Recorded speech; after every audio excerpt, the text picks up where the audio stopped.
Está no ar, abre aspas, o primeiro jornal multidigital do eixo SP-Rio. Abre aspas. Apoio Sicredi. Gente que coopera, cresce. Quinta-feira, 16 de abril, ao vivo pelos Facebooks da SP-Rio Mais e do Jornal Vale, está no ar o Abre Aspas, direto dos estúdios da SP-Rio Mais, no Jardim Aquários, em São José dos Campos, São Paulo. Você confere nesta edição. Senado aprova em primeiro turno texto base do Orçamento de Guerra. Justiça derruba a exigência de CPF regular para o Corona Voucher. Supremo decide que estados têm autonomia para medidas de isolamento. Cidades do Vale do Paraíba têm maior taxa de isolamento no estado. Ilhabela doa 120 mil máscaras para a população. Estas e muito mais notícias na edição de hoje do Abre Aspas, logo após o comercial. Fique com a gente.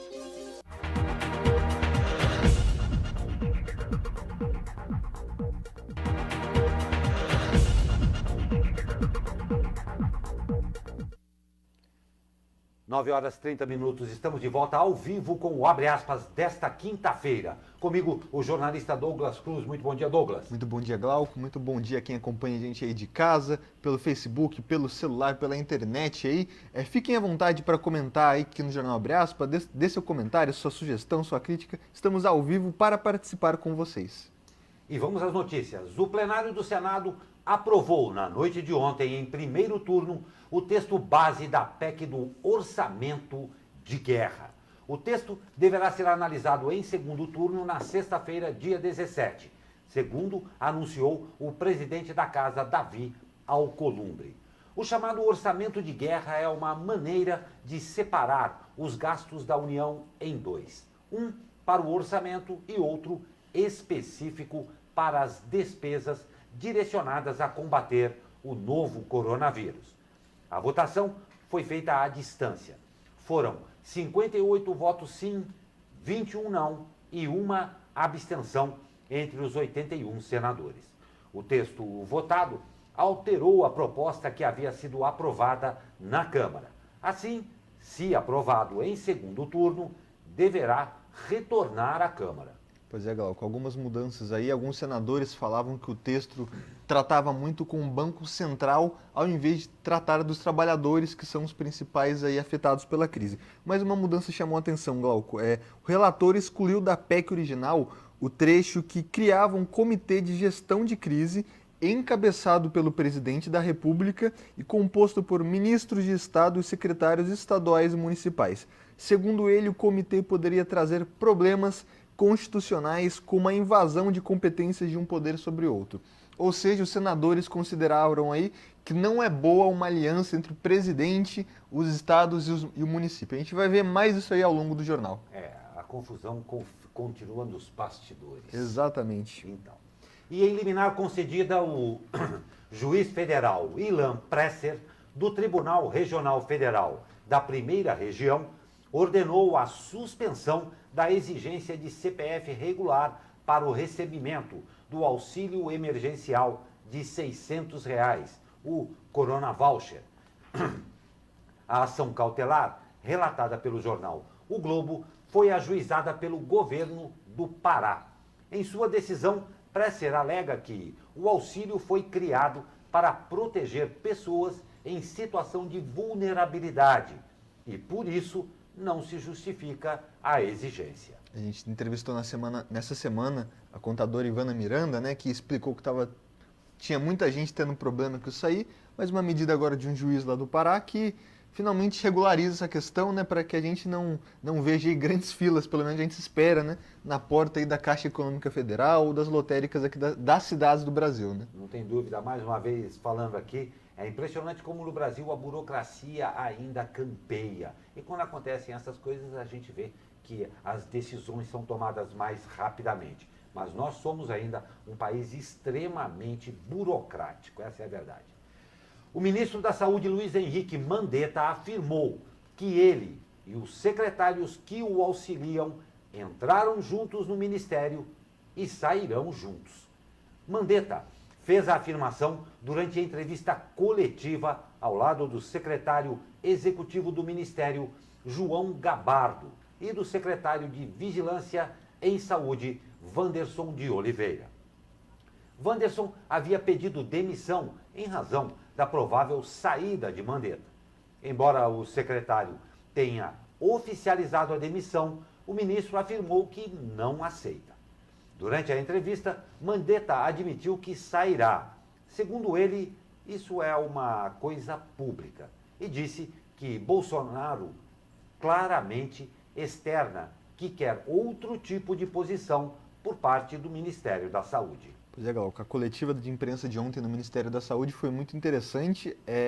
Diversas frases poderiam ser usadas e retiradas do Mandetta para fazer essa matéria. Ele disse, por exemplo, que está há 60 dias travando essa batalha, que está muito cansado. Isso a gente pode trazer para o lado político também, 60 dias de batalha política, pelo que a gente está vendo. Ele disse que só vai sair, quando sairão todos juntos, ou seja, ele espera aí que provavelmente será demitido. Ele também disse que tem várias falas dele, mas algumas interessantes. Ele diz que se ele sair do ministério, ele pode continuar ajudando o próximo ministro que entrar. Ele disse que foi procurado por outros ministros, que conversou, trocou ideias e disse principalmente que ali não é uma briga, sim uma divergência médica, que o paciente, muitas vezes, que ele já orientou, escolheu outra opção. Então foi uma coletiva de imprensa muito interessante, mas que escancara aí que o paciente quer uma coisa, o médico quer outra, né? Exatamente. Independente de intrigas palacianas, o que importa para a população é que quem entre faça a coisa da maneira certa. Todos nós, creio, estamos cansados de presenciar todas essas intrigas, sendo que o que está em jogo é a saúde pública. E Glauco, é um entra e sai, né? A gente tinha noticiado aí Não cerca de 3 horas da tarde que o rapaz tinha pedido demissão, o Wanderson. Às 4, ele estava ao vivo lá do lado do ministro. Então, assim, a gente da imprensa também trabalha com informações oficiais, mas as informações oficiais são confusas. Não tem a menor dúvida. Vamos nós. E o mais recente balanço dos casos de coronavírus no Brasil aponta que o número de mortes chegou a 1.736, com 28.320 casos. São Paulo tem 778 mortes e 11.043 casos confirmados. O estado de São Paulo registrou ontem um recorde de internações hospitalares em razão da infecção pelo novo coronavírus. Estão em enfermarias ou em UTIs, em decorrência da Covid-19, 2.332 pessoas, 1.132 em UTIs e 1.200 em enfermarias. Lembrando que muitas dessas pessoas nem chegam a ter os casos confirmados, né? Exatamente. Elas apresentam os sintomas e já vão para o UTI porque estão com um quadro grave. Não pode se esperar que tenha uma confirmação. Porque, como a gente está falando aqui, está demorando cerca de 15 dias para se confirmar se uma pessoa está ou não com o coronavírus. Glauco, temos uma participação aqui. O pessoal está meio tímido hoje, mas a Raquel Torres já mandou aqui bom dia para a gente. Participem aí do Jornal Abre Aspas. Falem conosco, né? Exatamente. Sejam bem-vindos. Nós fazemos o jornal para vocês e, claro, com vocês. Valdério Teixeira já mandou bom dia aqui também. Muito obrigado pela sua participação aí da Raquel, do Valdério. Obrigado, sejam bem-vindos. E o mapa divulgado pela Secretaria de Saúde da cidade de São Paulo mostra que as mortes suspeitas ou confirmadas de coronavírus se concentram na periferia da capital, com destaque para os distritos da Brasilândia, na Zona Norte, e Sapopemba e Itaquera, na Zona Leste. No recorte por regiões da cidade, a Zona Leste lidera o total de mortes da capital paulista com 499 óbitos. Sério, a periferia sempre sofrendo muito, né? O Supremo Tribunal Federal decidiu, por unanimidade, que estados e municípios têm autonomia para regulamentar medidas de isolamento social. O caso foi apresentado pelo PDT após o governo baixar uma MP que restringia a ação de governadores em tomar ações preventivas ao novo coronavírus. Votaram a favor da autonomia os ministros Marco Aurélio Mello, Alexandre de Moraes, Edson Fachin, Rosa Weber, Luiz Fux, Carmen Lúcia, Ricardo Lewandowski, Gilmar Mendes e o presidente da Corte, ministro Dias Toffoli. Celso de Mello e Luiz Roberto Barroso não votaram. Apesar de considerarem a medida provisória constitucional, os ministros decidiram que ela não deve centralizar a tomada de decisões sobre isolamento social na União. No entendimento da Corte, o governo federal somente poderia definir como serviços essenciais as atividades de interesse nacional. Fora disso, cabe aos estados e municípios regulamentarem quais serviços que podem parar dentro de seus territórios. Glauco, ainda sobre o STF, né, o presidente do STF, o ministro Dias Toffoli, comandou o julgamento dentro do plenário enquanto seus companheiros estavam em casa. Foi a primeira vez na história, né, que o STF realizou um debate por videoconferência, uma nota positiva, né, neste momento de pandemia, a tecnologia ajudando. Agora falando sobre o assunto em si. O ministro Alexandre de Moraes disse que não é possível que a União queira ter o monopólio da condução administrativa da pandemia sobre os mais de 5 mil municípios, mas ponderou dizendo que não é possível que os municípios se tornem repúblicas autônomas dentro do Brasil, fechando seus limites geográficos, por exemplo, impedindo a entrada de serviços essenciais. A Constituição estabelece a divisão de competências a partir da cooperação de interesses. Daí a gente volta lá naquela primeira notícia, né? Como é que a gente vai ter a cooperação de interesses, sendo que estados e municípios e a União não podem se unir, não podem conversar? Então a gente tem aí um Senado falando uma Câmara, um STF falando outra, e prefeituras, estados, municípios, todo mundo sem saber o que fazer. Porque o governo federal não pode interferir. E quem manda? O governo estadual, o governo municipal, enfim, cada um aí que tome a sua atitude e cada um mande o que quiser. Foi isso que o STF nos disse. Pois é, o grande problema, creio eu, à vista dos acontecimentos, o problema não é querer conversar, poder conversar. O problema é que quando se conversa, cada um deles quer falar mais alto. Aí fica difícil chegar a algum tipo de entendimento. Exatamente. Cumpra-se a lei. Só lembrando que deveria se cumprir na lei, o que está escrito lá no papel, né? Bem simples. Exatamente, simples assim. Dura lex, sed lex, a lei é dura, mas é lei. Vamos saber sobre o mercado financeiro na coluna Mais Economia com a Adriana Ritt. Bom dia, Adriana. Bom dia, Glauco. Bom dia a todos da SP Rio Mais. Vamos de boletim Mais Economia nesta quinta-feira. Mercados amanhecem com ar de mais um dia de volatilidade, que, por enquanto, iniciam o dia em terreno positivo, tanto na Europa como nos Estados Unidos, à espera de indicadores importantes sobre a economia americana, como pedidos semanais de seguro-desemprego e resultados corporativos, como do gigante Morgan Stanley.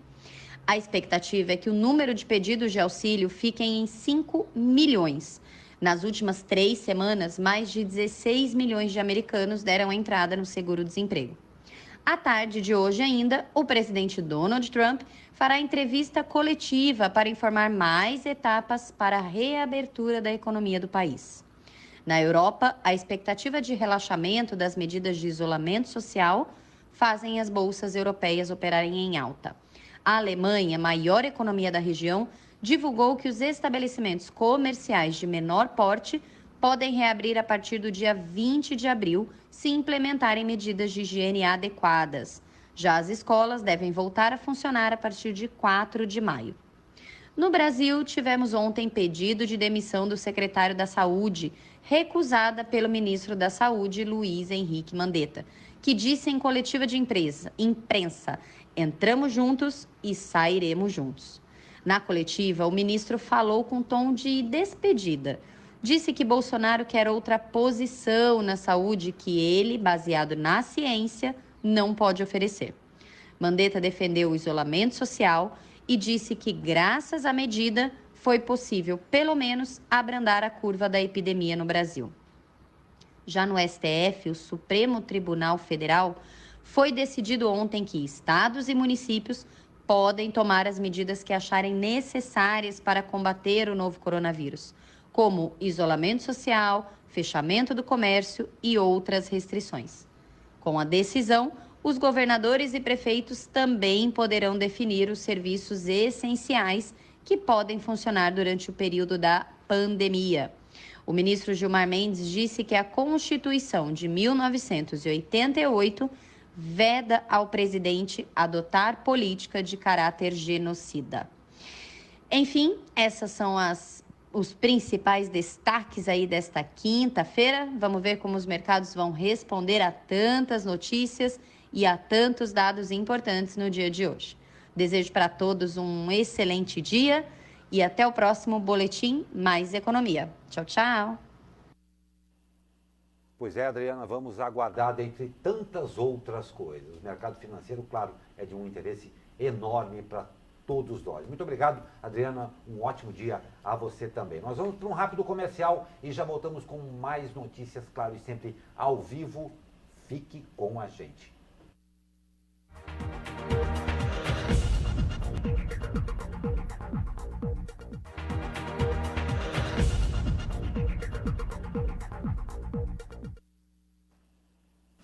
Nove horas e 47 minutos, estamos de volta com abre aspas desta quinta-feira. E 5 cidades do Vale do Paraíba conseguiram as maiores taxas de isolamento social de São Paulo durante a terça-feira. De acordo com dados do CIMI, que é o Sistema de Monitoramento Inteligente do Governo Estadual, São Sebastião registrou 66% de taxa de isolamento social, a maior do estado no dia. A cidade é seguida de Ubatuba com 64%, Lorena com 62%, Caçapava e Cruzeiro com 61%. Estas cidades estão no topo do ranking paulista, que tem 104 municípios com população igual ou superior a 70 mil habitantes. O sistema é atualizado diariamente através da análise de dados de telefonia móvel para indicar tendências de deslocamento e apontar a eficácia das medidas de isolamento social. São José dos Campos melhorou a taxa de isolamento de segunda para terça de 50% para 51%. Jacareí permaneceu com 53% e Taubaté caiu de 55% para 50%. Outras cidades do Vale estão na lista. São Caraguatatuba com 57%, Pindamonhangaba com 55% e Guaratinguetá com 53%.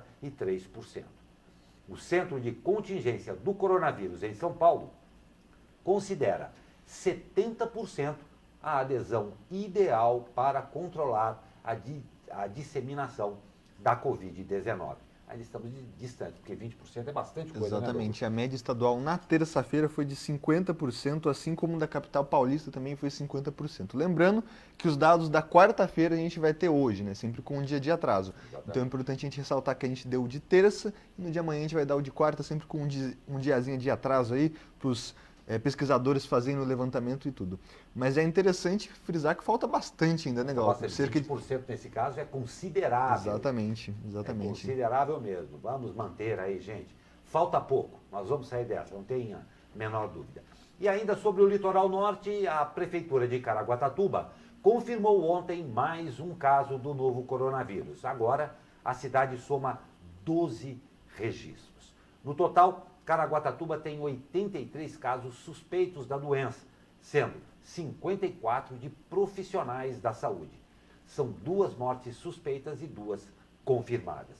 São Sebastião tem 6 casos e 3 mortes causadas pela doença. Ilhabela tem 3 pessoas infectadas e Ubatuba apenas 1 caso confirmado. A gente leu aí com o Glauco, né? 54 profissionais da saúde suspeitos em Caraguatatuba, o que mostra que o profissional da saúde que está trabalhando está muito vulnerável, muito próximo à doença. Então, por isso que a gente tem que sempre respeitar, ter solidariedade, se possível ajudar ficando em casa, tendo respeito na fila do mercado, no próprio pronto-socorro, quando você vai lá, se alguma pessoa for ao pronto-socorro com sintomas, né, sabendo que pode estar infectado, tomar cuidado também com quem está nos atendendo, porque 54 pessoas suspeitas aí são profissionais de saúde. Muito ruim isso, essa notícia, né? Que na sua grande maioria, provavelmente, se saírem agora do atendimento, não serão repostos rapidamente. Então, vai aqui toda a nossa consideração e respeito aos profissionais da saúde. E a Prefeitura de Ilhabela entregará cerca de 120 mil máscaras de proteção aos moradores da cidade nos próximos dias. Segundo o município, a iniciativa parte de uma parceria com a empresa North Sales do Brasil e do Fundo Social de Solidariedade.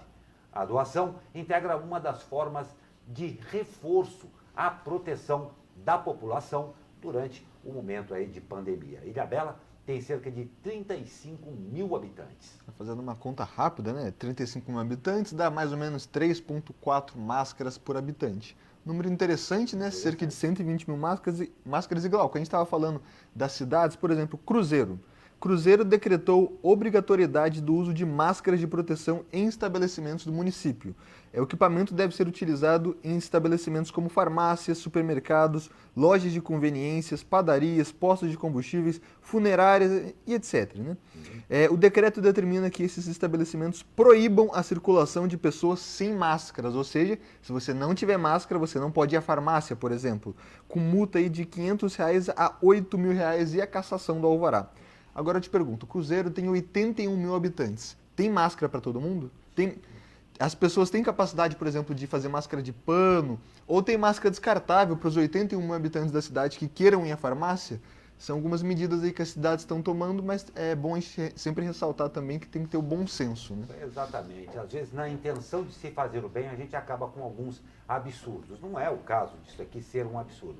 Mas há de se ter uma noção a respeito de quando se faz uma determinação, se é viável. É simplesmente isso. Uma conta rápida, aqui nós não somos dois matemáticos aqui, não é? Exatamente. Numa conta rápida não vai aparecer ninguém para responder isso daí. É isso aí. Saindo um pouco do coronavírus, claro, a gente sempre sabe que a vida continua. Mas quando o assunto é obra pública, a empresa pede desclassificação de consórcio que propôs menor valor para a obra da Linha Verde em São José dos Campos. A empresa Setenco, que apresentou a proposta com o segundo menor valor da licitação da primeira fase da Linha Verde, recorreu para pedir a desclassificação do consórcio Projeto Linha Verde, que é formado pelas empresas Compec, Galaço e Gelsonda, que foi a vencedora da licitação. No recurso, a Setenco, que apresentou proposta de 68 milhões de reais, diz que a proposta do consórcio vencedor, que é de 55,83 milhões, é inexequível, pois o valor máximo do edital era de 82,2 milhões. Na apelação, a Setenco alega que, se o contrato for assinado, o consórcio não teria capacidade de executar o serviço por esse valor. O consórcio Projeto Linha Verde terá até amanhã para apresentar o contra-recurso. Depois, caberá à comissão de licitação avaliar o caso. Lembrando da obra em si, a Linha Verde prevê um corredor viário com o VLP, o veículo leve sobre pneus, que cortará São José dos Campos indo da Zona Sul até a rodoviária nova, aí com quase 15 quilômetros de extensão e prazo de execução de 18 meses. Começa aí uma nova minissérie, não é nem novela, uma nova minissérie. A gente nem começou, esses 18 meses aí estão no zero ainda. A gente não começou a dar o primeiro mês, está no período de licitação ainda e já temos vários problemas. A gente não pode, obviamente, entrar no mérito de quem está certo, de quem está errado. Se essa segunda colocada realmente tem razão, quem vai julgar isso é a Justiça, são as comissões aí que avaliam a licitação. Mas o fato é que, mais uma vez, em mais uma obra, a gente está lendo aí uma denúncia de irregularidade aqui em São José dos Campos. São várias, né? Exatamente. É impressionante como as mesmas coisas se repetem. Eu não sei. É tão difícil fazer certo da primeira vez? Não sei. E a ponte estaiada, hein? Pois é, a Câmara de Vereadores de São José dos Campos arquivou o pedido de abertura de uma comissão especial de inquérito para investigar a obra do Arco da Inovação. O pedido havia sido feito em fevereiro pelo Grupo Desperta São José, que acusava o prefeito Felício Ramute de mentir sobre o financiamento da obra. A prefeitura dizia que o recurso viria do empréstimo do BID, mas o banco considerou a obra inelegível para financiamento. Em nota, a Câmara afirmou que o pedido foi arquivado porque não atingiu o número mínimo de assinaturas previsto pelo regimento interno. Para a abertura de uma SEI, é necessário a assinatura de 7 vereadores ou a aprovação em plenário assinado por 6 parlamentares. Segundo a apuração da reportagem, apenas os 3 vereadores do PT se propuseram a assinar. Com o arquivamento do pedido pela Câmara, o Desperta São José informou que irá encaminhar a denúncia ao Ministério Público. A obra, iniciada em 2 de julho de 2018, deveria ter sido concluída em 2 de setembro de 2019. A nova data de entrega é para o dia 22 de abril. Quarta aí da semana que vem, será que teremos a ponte estaiada finalmente? Num período de pandemia como esse, que o trânsito está reduzido na cidade, a gente provavelmente não vai ter festa de inauguração. Exatamente. Provavelmente a obra pode atrasar mais, porque a gente sabe que os trabalhadores aí com mais de 60 anos estão dispensados da obra. Enfim, em razão da pandemia, a gente pode dar um desconto para a prefeitura, para a construtora, sim, mas a gente falou aí setembro de 2019, já são alguns meses que isso vem se arrastando, e não pode só culpar a prefeitura, não. Tem muitos, como a gente sempre fala, né? Tem que dar os dois lados da notícia, da moeda. O Ministério Público já paralisou essa obra mais de uma vez, a Justiça já analisou essa obra mais de uma vez, e agora o grupo aí Desperta São José também está tentando ver a questão jurídica dessa obra. Pois bem, a gente espera que a obra seja entregue, porque o dinheiro já foi investido, a prefeitura já disse aí que o empréstimo do BID de uma maneira ou outra diferente foi colocado nos cofres da prefeitura e a prefeitura vai pagar por isso. A gente espera agora que, se tiver uma irregularidade que seja constatada, para que os responsáveis sejam aí punidos, mas que a obra não pare, né? Porque obra pública é o nosso dinheiro que está lá indo para o lixo. Impressionante como cada vez custa mais caro. Eu acabei de falar a respeito da burocracia envolvida e impregnada dentro do Estado brasileiro. Esse daqui é só mais um caso. Quando a coisa começa, existe uma pulga, uma vírgula, um fio de cabelo em que alguém se apega, para-se tudo e, como o Douglas falou, não é o seu dinheiro não, não existe dinheiro público, o dinheiro público é meu e seu, que põe ali para que o governo o administre de maneira correta. E sempre acaba sendo muito mais do que vocês já levaram na primeira vez. Então fica difícil. Jocão, só antes de comercial, desculpa, é que eu ignorei o pessoal aqui, eu peço desculpa. O Eulália aqui Eulália Ferreira mandou bom dia pra gente, assim como a Eugênia Minicucci, que mandou bom dia e falou que tá atenta ao jornal, e a Cida Medeiros, o pessoal mandando bom dia aí pra gente na nossa transmissão. Muito obrigado. Muito obrigado a todos vocês que nos prestigiam com a sua audiência nesta quinta-feira aí, que estamos fazendo ao vivo esse abre aspas para você. Nós vamos para o rápido comercial e na volta tem o tempo que parece que vai mudar, mas está bonito aqui. Rápido intervalo e já voltamos. Fique com a gente.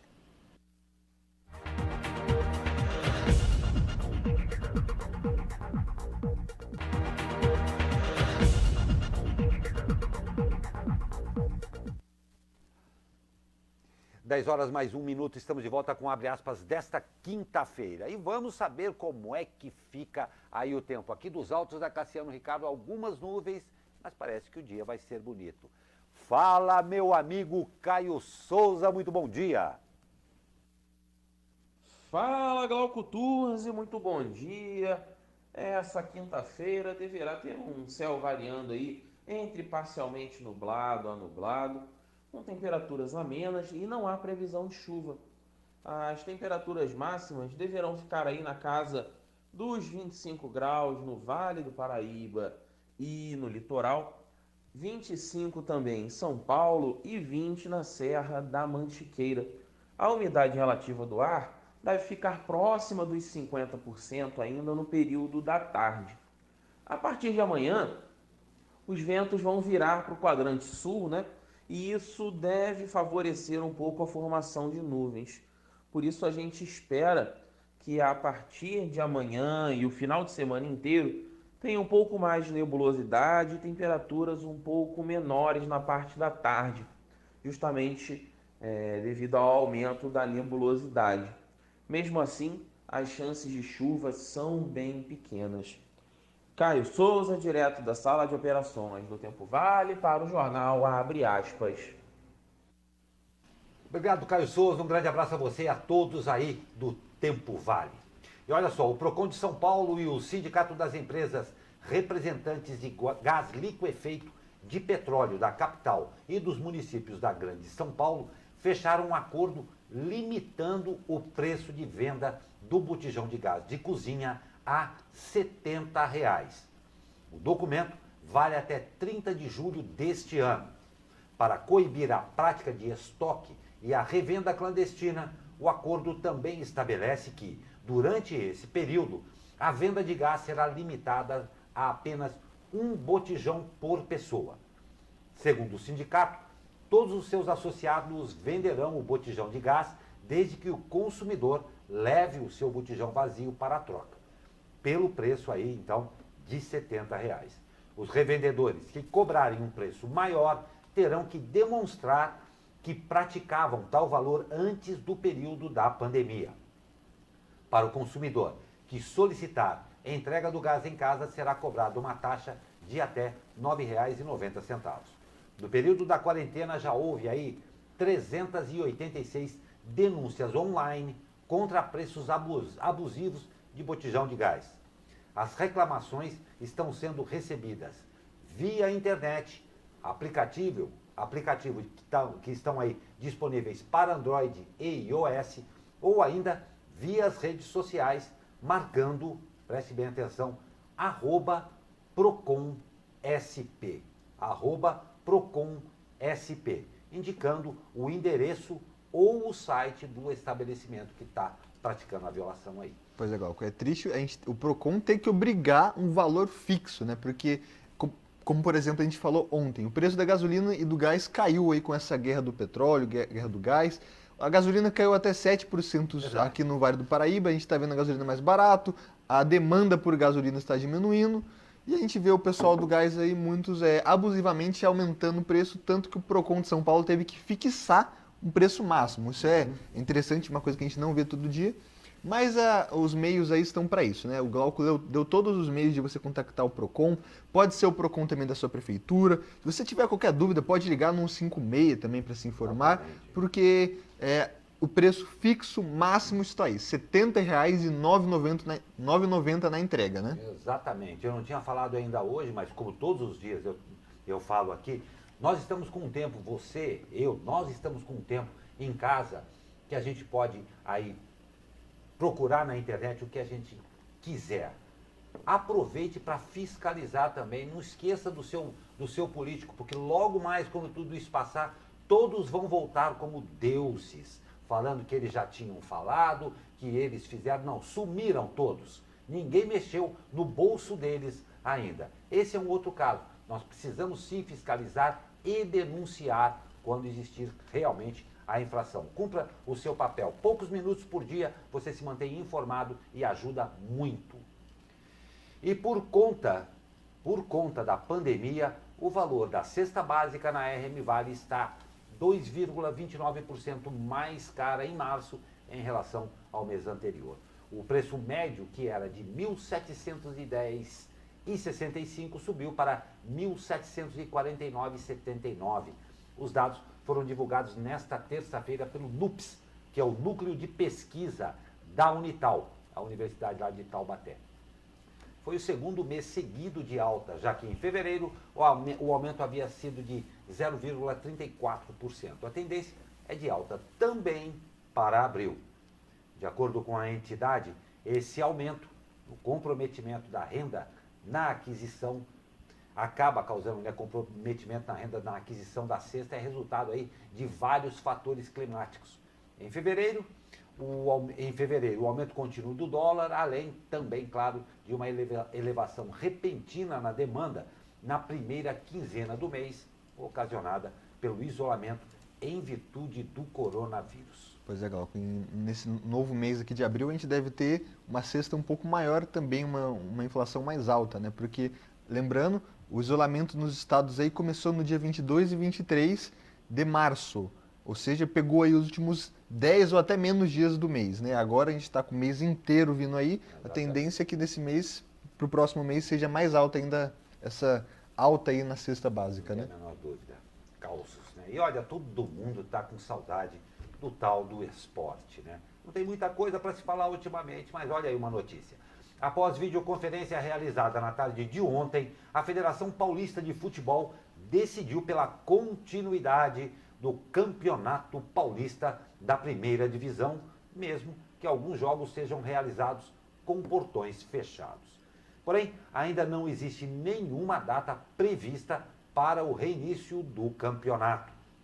Abre aspas. Em respeito aos milhões de torcedores, parceiros comerciais e Grupo Globo, detentor dos direitos de transmissão, o Campeonato Paulista da Série A1 2020 será concluído em campo, conforme estabelece o regulamento da competição, diz comunicado oficial da Federação Paulista de Futebol. Além disso, a comissão médica da federação informou que está trabalhando no desenvolvimento de um protocolo de segurança que proteja a saúde e integridade de todos os envolvidos nos jogos. O Paulistão foi parado lá já no dia 16 de março, quando ainda restavam 2 partidas para o término da primeira fase.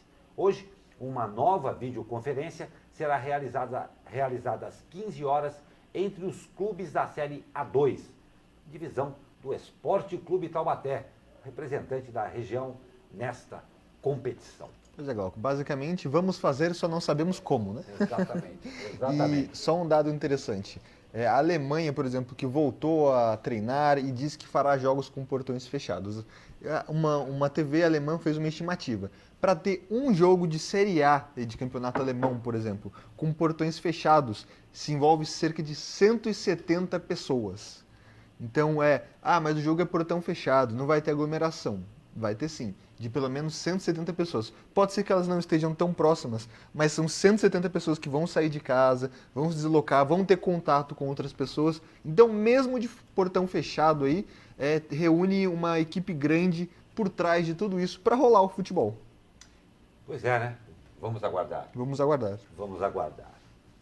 E olha só que bacana essa notícia. Presta bem atenção. Todas as noites desta semana serão marcadas por um espetáculo astronômico. Uma série de conjunções entre a Lua e os planetas Marte, Júpiter e Saturno. Embora estes astros aí estejam a milhões de quilômetros uns dos outros, nesta semana, vistos da Terra, eles estarão bem juntinhos no céu. Na astronomia, esse tipo de evento é nomeado de conjunção planetária e ganha destaque pela facilidade de observação, porque não necessita de quaisquer equipamentos para ser visto. Apesar de o fenômeno ser visível durante toda a semana, a sua configuração vai mudar de uma noite para outra. Então fica a dica aqui de se observar o fenômeno todas as noites aí durante essa semana, porque esses 4 astros aí em conjunção é uma coisa muito pouco habitual. Para observar o fenômeno, basta olhar para o leste, na constelação de Capricórnio, a partir das 0h40. Não é necessário, como eu disse, nenhum equipamento, mas se você tiver aí um binóculo ou mesmo um telescópio, você pode ver ainda mais os anéis de Saturno e alguns satélites naturais de Júpiter. Pois é, gente, por mais simples que possa parecer, esse evento aí acaba sendo o momento ideal para a gente, como eu sempre falo aqui, a gente sempre fala aqui, a gente parar um pouco e observar aí o céu e a imensidão do universo. Pois é, Gal, que a gente Bacana, já falou né? aqui que a poluição diminuiu, então não tem tanta poluição aí para você estar olhando. A poluição Exatamente. é visual, tem menos pessoas na rua, nossa, tá difícil aqui. Menos luz na rua, mas a gente espera que o tempo colabore, né? Exatamente. E Pedro, coloca a foto aí de novo pra gente. Olha que que interessante. Dá para você observar a Lua, Júpiter, Saturno, Marte, todos eles aí, Muito um bacana. em sequência do outro. Dá para você entrar aí no seu celular e ter uma leve aula de tem dúvida. Do céu, olha que interessante. E Muito o bonito, Douglas né? ainda tem aqueles que têm um viés um pouco mais espiritualista e tal, que às vezes uma conjunção pode dizer muita coisa. Esperemos Exatamente. que sejam coisas O boas, pessoal, que tragam o pessoal da astrologia aí, né? astrologia, e tudo mais. Mas eu, na qualidade de um tracker aqui, sempre que possível, gosto de falar essas coisas para vocês. Mas sério mesmo, o Douglas falou muito bem, pouca poluição, tempo para fazer isso. Vamos tirar uns minutinhos e olhar o entardecer e olhar um pouco as estrelas. Exatamente. Né? Douglas, muito obrigado pela participação em mais um Abre Aspas. Muito obrigado, Glauco. Até amanhã. Muito obrigado para quem participou também aí de casa e vamos olhar para o céu. Vamos olhar para o céu, tá bom? Se você quiser, quem gostar aí, na próxima edição fala o que você achou pra gente ao vivo aqui. Uma ótima quinta-feira a você e até amanhã, porque amanhã é sexta-feira e a gente vai arranjar um jeito de deixar a edição especial para você. Ótimo dia e até amanhã.